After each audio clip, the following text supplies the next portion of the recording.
What's going on, ladies and gentlemen? Welcome back to another video. I'm Ryder Reacts. Thank you so much for being here. Guys, we are finally back. We are back in the swing of things, and we are coming at you hard with the pitch meeting to Captain America: Brave New World. I don't know if you guys saw my non-spoiler review. The spoiler review will be coming out shortly. I had some mixed feelings about it. Everybody had some mixed feelings about it. Some people were entertained, some people were disgusted to their very core, and I can understand why, but I think we just get right into it because I know that there were so many times when I watched it twice, I was thinking, wow, okay, Ryan George is gonna have a lot to talk about. And it's not really hard with a lot of these modern Marvel movies, everything post Endgame, hoping that they kind of shape it up for Secret Wars and Doomsday. But this one, I don't know. There's a lot I want to say about it, but I think we just sit back and we let Ryan George do the talking, make us laugh, make us think, exactly what he always does and what he's best at. Guys, thank you so much for being here. If you like what you see, you know what to do. Give me a like, share, comment, subscribe, hit that notification bell so you never miss a video. Check out everything we got going on the channel. Check out here, check out Patreon. If you're not a patron, please go up and join. It's a lot of fun up there and we're posting all the time. All right, thank you guys so much. This is the pitch meeting to Captain America: Brave New World. Let's go. So, you have a new Captain America movie for me? Yes, sir, I do. So the last time we saw Sam Wilson was in his Disney Plus show, and he solved everything by telling a senator to do better. Oh, yeah, that was so iconic. The way he was like, you're not very good at your job. Is he going to save the day with a speech to a politician in this one, too? Well, I don't want to spoil it, but yeah, he totally is. Oh, my God. This is why people watch superhero projects. Yeah. So tell me about this thing. Well, what if I told you that part of the plot revolves around mining rights? I would scream. Part of the plot revolves around mining rights.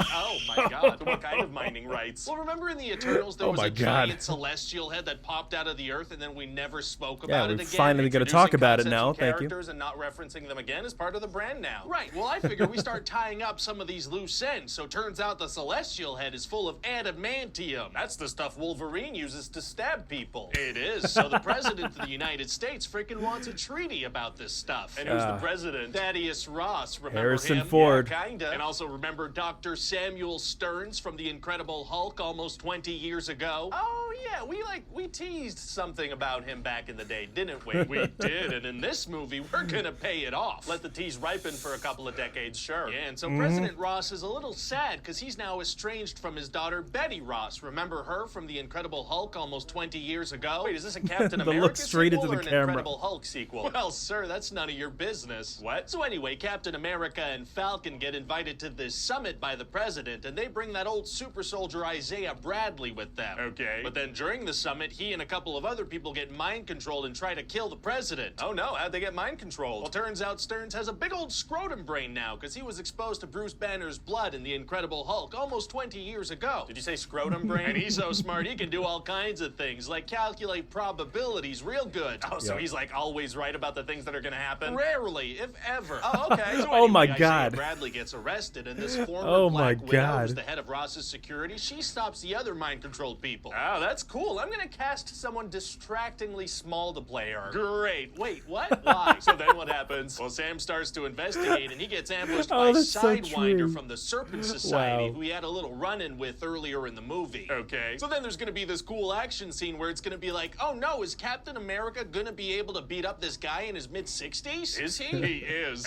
Beating up senior citizens is tight. So through that guy, they find out about this old black site where they find old scrotum brain Samuel Stearns. Please stop saying that. Yeah, and so it turns out that President Ross had fully blamed the events of the Incredible Hulk almost 20 years ago on Stearns and kept him in prison. I love how he keeps saying made him 20 use years his ago. Intelligence to help make him president, and then he said he'd pardon him, but he totally didn't. Rude. Yeah, and so Stearns is pretty upset about that and wants to sabotage him. Kinda understandable. So Stearns mind controls some fighter pilots and creates a big old conflict with Japan around the Celestial Island. Uh-oh. So Captain America surfs jumps on a missile and saves the day, but Falcon gets hurt. Oh. Yeah, because I don't really want him in the third act of the movie. Why not? Well, because this is a Captain America movie. We knew his exactly journey. what he was doing. He's the one who has to be present while Thaddeus Ross has a character arc. Got it. But before that third act, Bucky Barnes is going to show up. Oh boy, they're going to team up again? No, he just gives Sam a little pep talk and leaves. He's got to go. Oh, he's not going to help out. No, he's busy. He's got other stuff to do. Okay. So anyway, then there's going to be this big reveal that Stearns was actually giving Ross little doses of gamma radiation through these heart pills he was making for him. And what does that mean? It means that the frickin' president's going to turn into frickin' Red Hulk. Oh, there's our trailer right there. Wait, no.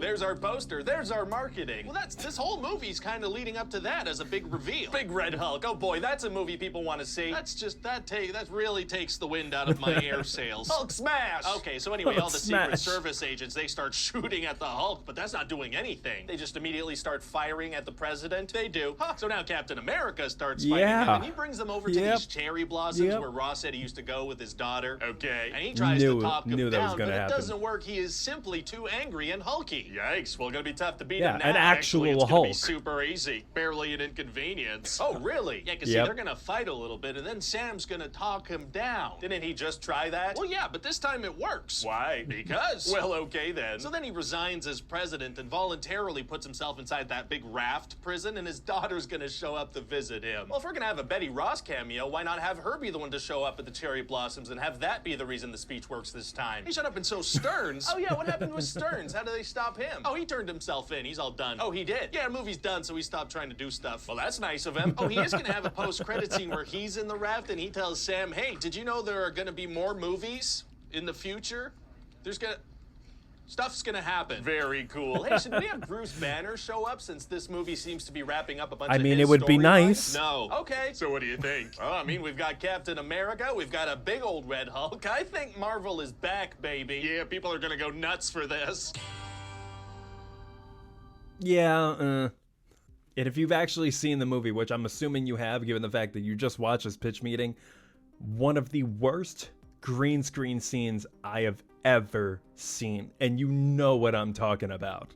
I actually never put it together that Samuel Stearns, who's supposed to be this king of probability, has some of the worst probability. Is like almost never right in the entire movie, and he gets mad for not being right. That, you know, Red Hulk doesn't come out during the battle in Japan. He's only in it for like a little bit. Like, why can't you at least make him a little bit more right?